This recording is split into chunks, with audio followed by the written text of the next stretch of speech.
মুসা নবী বলেন ভাই আপনি কিসে পার হবেন? নৌকা তো নেই, এখানে একটাও যানবাহন নেই, আপনি পার হবেন কিসে আমাদেরকে নিয়ে? বলে দেখি কোন নৌকা আছে কিনা। কিছুক্ষণ পর মুসা নবী বলেন আমরা দেখলাম নদী দিয়ে বাপ একটা নৌকার মাঝে নৌকায় চেপে নৌকা নিয়ে চলে আসছিলাম। নদীর ওই পার দিয়ে যাচ্ছিল, আমরা এই পারে ছিলাম। আমরা দেখলাম ওই নৌকাটা একেবারে নতুন নৌকা, নিখুঁত নৌকা। কিতাবে পাওয়া যায় ওই মাঝি সেদিন বাপজি নৌকাটা প্রথম বাপজি পানিতে ফেলেছে চালানোর জন্য। হযরত খিজির ডাক দিয়ে বলেছিল নৌকার মাঝি ভাই ওই পার দিয়ে যাও না, তুমি এই পার দিয়ে আমাদেরকে ওই পারে নিয়ে চলো। খিজির জাহাতে ডাক দিয়ে নৌকার মাঝে দাঁড়ালো না, সোজা খিজির আলাইহিস সালামের কাছে চলে আসলেন। মুসা নবীকে বললেন ভাই তিনজনা নৌকা চেপে যায় আমরা। নৌকার মাঝি বলল হুজুর তাড়াতাড়ি উঠুন। নৌকা চেপে বাপজি যখন মাঝ নদীতে বাপজি আপনারা যাচ্ছিলেন, ওই সময় মুসা নবী নাই। বারবার মুসা নবী ইউসা বিন নুন খিজিরের বাপজি চেহারার দিকে চেয়ে চেয়ে দেখছেন এই লোকটা কোন দিক দিয়ে জ্ঞানী মানুষ আমার চেয়ে। আল্লাহ কেন এই কথা বললেন আমার চেয়ে জ্ঞানী কোন মানুষ? এ কোন দিক দিয়ে জ্ঞানী আমি তো এখনো বুঝতে পারি না। খিজির বলেন নৌকার মাঝি ভাই তুমি কত টাকা নিবে ভাড়া তুমি বললাও।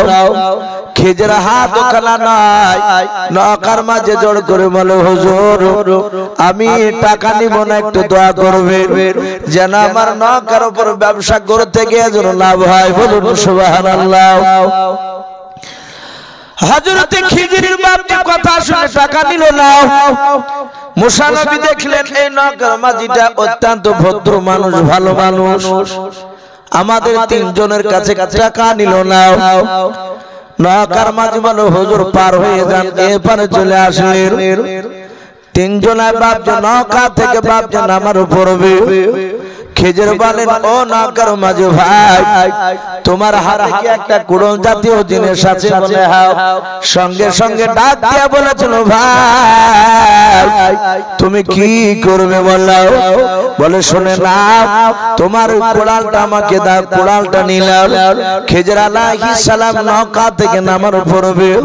নৌকার এক সাইডে গিয়ে বাবা এক বিধমত আপনার নৌকার তক্তাটা বাপজি কোড়াল দিয়ে কেটে চটে ভেঙে দিলে। নৌকা থেকে নামলে নামি সাদা হাতে একশন মুসা নবী বলাই মুসা কি ব্যাপার তুমি কি বলছো? বলো হুজুর এই নৌকার মাঝে এত ভালো টাকা লাইনি। আরে নিখুঁত নৌকা, ফাটা ফুটে কিছু ছিল না। এ আজ কি নতুন ফেলেছে খেলে এই নদীতে এসে যারা এই নৌকার তক্তাটা আপনি ভেঙে দিলে। বাপজি মুসা আলাইহিস সালামকে ডাক দিয়ে খিজির বললেন ভাই এই নৌকাটা কেন ভেঙেছি এটা আশা করি তুমি বুঝতে পারো। বলে না। বলে এই মুসা আমি বলেছিলাম আমি যে কাজ করব সেই কাজ তুমি সহ্য করতে পারবে না, তাই আমি এই নৌকা ভাঙার আমি ভেদ বলে দেব, কিন্তু আর সামনের দিকে আমার সাথে নিয়ে যাব না, এখান থেকে বাড়ি চলে যেত। মুসা আলাইহিস সালাম চিন্তা করলেন কেন ভাঙলো? অযথা নতুন নৌকাটাকে খুদ করে দিল। আবার চিন্তা করছেন মানুষ যদি জানতে চায় তাহলে তো আমাকে নিয়ে যাবে। বলে ভাই খিজির আমি ভুল করেছি, আপনার কাছ থেকে মানে জানতে চাইছি, আর মানে জানতে চাইবো না, আপনি সামনের দিকে আরেকবার নিয়ে চলুন। বলে মুসা আবার বাধা দিই। বলে না, এবার যদি বাধা দিই তাহলে আপনি আমাকে বাড়ি পাঠিয়ে দেবেন। মুসা বলেন আমার মাথার সাথে ঘুরপাক খাচ্ছে ওই নৌকার কথা, উনি কেন ভাগলেন? মুসা নবী বলেন ঘাট থেকে গ্রামের ভেতরে চলে গেলাম। আপনাদের যেমন ঝাবনা গ্রামে এরকম বাপজি গ্রামের ভিতরে বাপজি আসল মুসা নবী আলাইহিস সালাম বলেন তিনজনায় গ্রামের ভিতরে যাওয়ার পর দেখলাম একটা মোটা একটা গাছ রয়েছিল ওই পাড়ার মাঝখানে ওই গাছটার ছায়া তলে একলা দুই নয় বাবা 10-12টা বাচ্চা ছেলে তাদের বয়স প্রায় 4 থেকে 6 বছরের বাচ্চারা তারা ছিল সবাই মিলে গার্জেন বিহীন তারা খেলাধুলা করেছিল তাদের কাছে একটাও বাপ যে বাচ্চার আব্বা মাও ছিল না খিজির বলেন ওরে মুসা এই বাচ্চা ছেলেগুলো খেলা করেছে এখানে একটু খেলা আমরা দাঁড়িয়ে দেখব মুসা নবী বলেন আমরা দুজনে দাঁড়িয়ে গেলাম খিজিরও দাঁড়িয়ে গেলাম 8 ঘন্টা মতো খেলা দেখার পর হঠাৎ করে দেখলাম খিজির ভাই কি উনি দৌড়ে গিয়ে একটা বাচ্চা ছেলের পা দুখানা ধরাও ওই বাবা কেউ বলেছেন মাটিতে শুয়ে দিল শুয়ে দেওয়ার পর একটা পা দিয়ে আর একটা পাকে ধরাও ফর ফর করে মুরগি ফাড়া করে বাপজি ফেড়ে ফেললাম আবার কেউ বলেছেন না মুরগি ফাড়া করে ফাড়ে নাও যে গাছটার ছায়া তলে ওই বাচ্চাগুলো খেলাধুলা করেছিল খিজির আলাইহিস সালাম একটা বাচ্চা ছেলের পা দুখানা ধরাও পা দুখানা ধরে গাছের বনিতে বাপজি মাথাখানা আঘাত করলাম মাথাটা ফটাস করে ফেটে মাথার মগজগুলো বাপজি আপনার চারিদিকে আপনার ছিটে বেড়ে গেল এক কথায় বাচ্চাটাকে বাপজি হত্যা করে ফেলল মুসা আলাইহিস সালাম তিনি অবাক হয়ে থাকলেন উনি আর সহ্য করতে পারলেন না ওগো মাওলা এমন তোমার বান্দার কাছে আমাকে সাক্ষাৎ করতে মনে চাও এই লোকটা একবার নৌকাকে ভাঙবে আবার একটা 4 বছরের 4.5 বছরের বাচ্চা ছেলেকে আছাড় মেরে মেরে ফেলল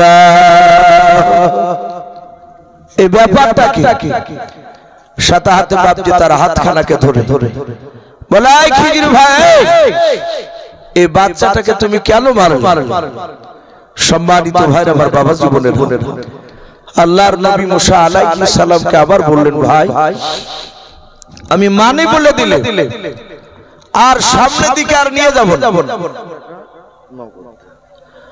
সেলিম ভাই 200 টাকা নগদ আল্লাহ তার দানকে কবুল করুন ভাই আমরা চলে যাব না আর কিছুক্ষণ বসে ইনশাআল্লাহ আমার পরে বক্তা আসবে আর আপনারা সকলেই জানে যে বাপজি এটা মাদ্রাসা জালসা মাগরিবের পর থেকে নিয়ে বাপজি আদায় শুরু হয়েছে আলহামদুলিল্লাহ শুধু মাদ্রাসা নয় এলাকায় প্রতিটা বাপজি জালসায় মাদ্রাসা এবং মসজিদে বাপজি কালেকশনে জালসা হলে সকাল পর্যন্ত বাপজি এলাকার মানুষ দান দেয় ইনশাআল্লাহ আমি এখানে দেখলাম প্রতিটা বক্তার হাতে আলহামদুলিল্লাহ আপনারা দিচ্ছিলেন আমি আর কিছুক্ষণ বলে আপনাদের কাছ থেকে বাপজি বিদায় নিব আমি হয়তো মুস্তাকিম ভাইকে বলবো যে রাজ্জাক ভাইকে জান আব্দুর রাজ্জাক ভাইকে জান একটু রেডি হয়ে বসে থাকতে বলে কিনা মুরসালিম শেখ এই দেখেন ভাই আমার তার আব্বার জন্য 500 টাকা দান করেছেন আল্লাহ তার 500 টাকা দানকে কবুল করে নিও তার আব্বার কবর আযাবকে maaf করুন বলুন আল্লাহুম্মা আমিন তো ভাই আমি বলছিলাম আবার খিজির বলে নাই মুসা আমি মানে বলে দিলে কিনা সামনে দিকে নিয়ে যাব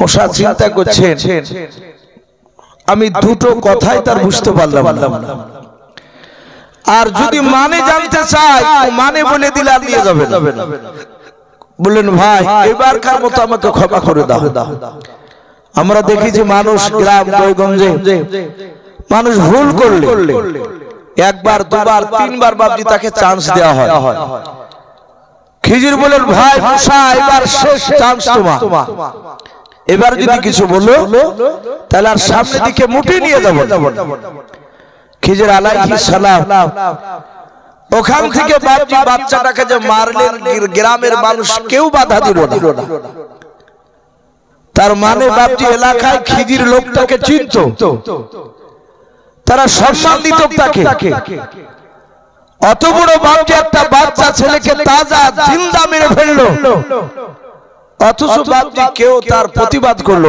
না, শুধু প্রতিবাদ করেছে মুসা আলাইহিস সালাম। মুসা আলাইহিস সালামকে ভোক লেগেছে। বলেন ভাই খিজির দুইটা কথা তো মানে বললেন না, কিন্তু ভোক লেগেছে একটু খেতে দাও। বলে দাঁড়াও একটু গ্রামে দেখি কেউ খাবার দেয় কিনা। কয়েকটা বাড়িতে ঘুরলেন, একটা মানুষ বাপজি এক মুষ্টি খাবার দিল না। মুসা বলেন ভাই কেউ তো দিল না খাবার আপনাকে। বলে না দিলে ভাই আমি আবার কি করব। মুসা নবী বলেন আপনি আমার এলাকায় গেলে আপনি যত খাবার খাবেন আপনাকে খাওয়াবো। বলে আমি তো তোমার এলাকায় এখনো যাচ্ছি না।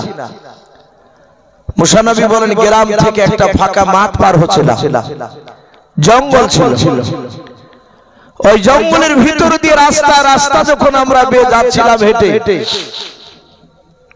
হঠাৎ করে দেখলাম খিজির আলাইহিস সালাম উনি দাঁড়িয়ে গেলেন। হযরত মুসা নবী বলেন ভাই এই জঙ্গলে কেন তুমি দাঁড়িয়ে গেলে এখানে বলাও। খিজির বলে ভাই মুসা ওই জঙ্গলের ভিতরে দেখো কোনো ঘর দেখতে পাও কিনা। মুসা নবী বলেন ভাই জঙ্গলের ভিতরে একটা ঘর দেখতে পাওয়া যাচ্ছে। বলে মুসা পাঁচিলখানা দেখতে পাচ্ছ? বলে হ্যাঁ। বলে পাঁচিলটা বাঁকা না সোজা? বললাম। বলে পাঁচিলটা হচ্ছে বাঁকা সোজা নাই। এই মুসা পাঁচিলটা মনে হয় বছর 10 পার পড়ে যাবে? বলে হ্যাঁ। খিজির বলে ভাই মুসা আমরা 3 জন আছি? বলে হ্যাঁ। বলে চলে 1 ঘন্টা ধরে আমরা 3 জন একটু পরিশ্রম করব, খাটাখাটি করব। আমার মনে হয় পাঁচিলটা 1 ঘন্টা ধরে কাজ করে সোজা করে দিলাম আর 50 বছরের মধ্যে পাঁচিলটা পড়বে না। মুসা নবী বলছেন এর ওষুধ আছে। গোটা গ্রামে খাবার দিল না খেতে কেউ। আরে জঙ্গলে বিরান ঘর, ভূত বাস করা ঘর, মানুষজন নাই। আরে জঙ্গলের ভিতরকার ঘর কেন সোজা করে নেবে? বলে খিজির ভাই এই পাড়াতে কেউ খেতে দিল না আমাদের। আরে অযথা পাঁচিল কেন সোজা করবা তুমি? খিজির বলেন ভাই মুসা আমি তোমার উস্তাদ নয়? বলে হ্যাঁ সেটা মেনেছিলাম। বলে আমাকে যদি উস্তাদ বলে যদি মানো তাহলে চলো, আমি অর্ডার করছি তোমাদেরকে শুনতে হবে। মুসা দেখলেন তাই তো। ঘন্টাখানেক ধরে বাপজি সে খোদা পেটে পাঁচিল ঠিক করা হয়ে গেল।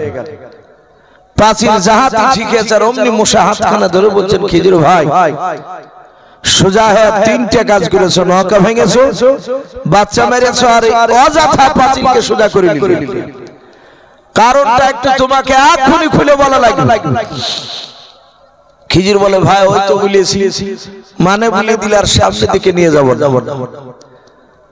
মুসা নবী বলে আমি তার যাবই না তোমার সাথে, তা নিয়ে যাবা কি করি? বলে দেখো। বলে হ্যাঁ।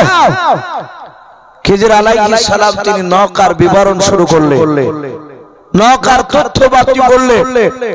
যাই মুসা নৌকা কেন ভেঙেছে তুমি জানো না? বলে না।